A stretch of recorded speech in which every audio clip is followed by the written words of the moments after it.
Good morning, good evening, good afternoon, guys and girls. This is Chris again, coming at you. The Watch Sounds coming at you again with another review. Today's review is, as promised, the Seiko SRPB55 Quick Wristwatch Check. I am wearing my SKX.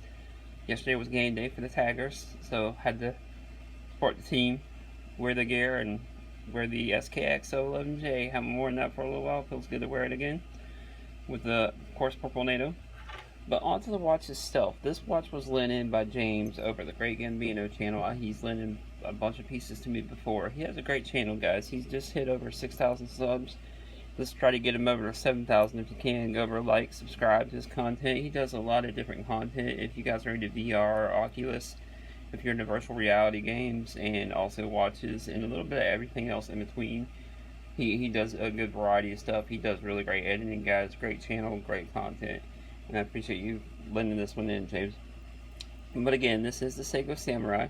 This is the black and gold version. Now, one thing I will state, in the pictures and in certain angles, I tried getting the lighting outside, if you guys saw the outdoor shots at the beginning of the video, but I tried to get the outdoor shots. Certain angles, this looks like gold and black, and then in the pictures, it looks, in here, I can kind of see like a gray and black.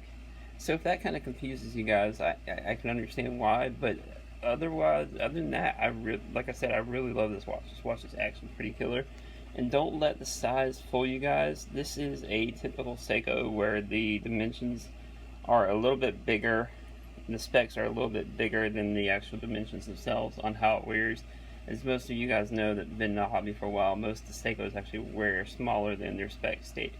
This one is a 48mm lug to lug, so that it helps it wear really well. It is 22mm lugs, so you can fit a lot of different NATOs, though this stock strap that came with it is fairly nice. It's got that almost PVD like hardware there, and it wears really comfortably, guys.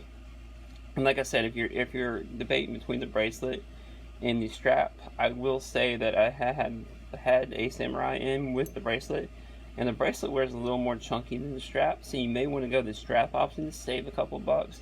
And then you can throw on any kind of NATO, like Wrist Candy Watch Club has that cool Samurai NATO, if they still have them in stock. I know I still have a red one around. But this again is the black dial. Like I said, if you want to save a little bit of weight, go with the strap, and it's definitely a little less chunky. You'll see on my 7.5-inch wrist, it fits perfect. This is it has the Seiko logo, the Prospex X there. It is a 300-meter water resistance. Now, one of the only downfalls on this for the money is it does come with hardlex crystal.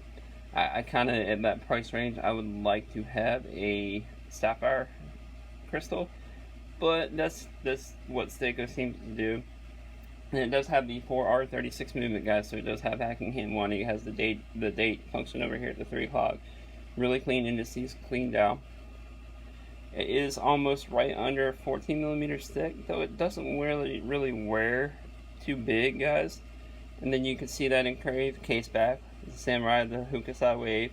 I think that's how you say it, guys. Don't correct me down there if I'm wrong. You got screw down crown there at 3 o'clock. No logo though. I kind of wish Seiko would have went with the logo. And again, this is almost like the PVD style version, guys. It does have the unidirectional bezel. Bezel action is pretty smooth. Overall, like I said, you can usually pick these guys up around about $350 to right around $400. Sometimes cheaper on sale, depending on where you get it from. I know Mark from Long Island carries them. You can get them off of Amazon, and I believe Jonas Shop and a bunch of other places carrying them as well, guys. So definitely go do your due diligence. Excuse me, guys. Did a little slip there, but do your diligence and shop around. Try to find the best price on these guys. These can be even had. I've seen the orange version of this in my local mall there. So you can find these everywhere. Just make sure you get the best price for you. And again, like I said, overall, definitely a killer watch, especially for the price. One of the best divers, you can't really beat it for under $400. The amount of specs you get. Like I said, the only knock on it is the hardlex crystal instead of the sapphire.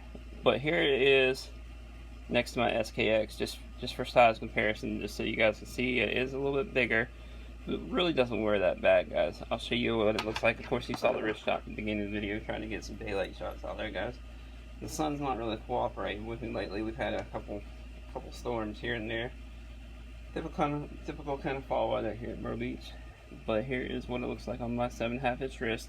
And again, you definitely notice the presence of this watch on your wrist, but it wears really comfortable, guys. So if you don't mind feeling the presence of the watch on the wrist, definitely go for it. But anyways, guys, this has been Chris with the Seiko Samurai SRPB55 review. Let me know what you think down in the comments below. Do you have one of these variations? There's all kind of different variations, guys, the Samurai, so you can find one that fits you, fits your budget. And are you thinking about getting one of these? Do you have one of these? These make a pretty good beater watch as well, or everyday wear. Like I said, comment down below. If you haven't already, please like, subscribe, hit that notification bell, because I come up with videos pretty regularly, guys. And again, I will see you guys in the next one. Peace.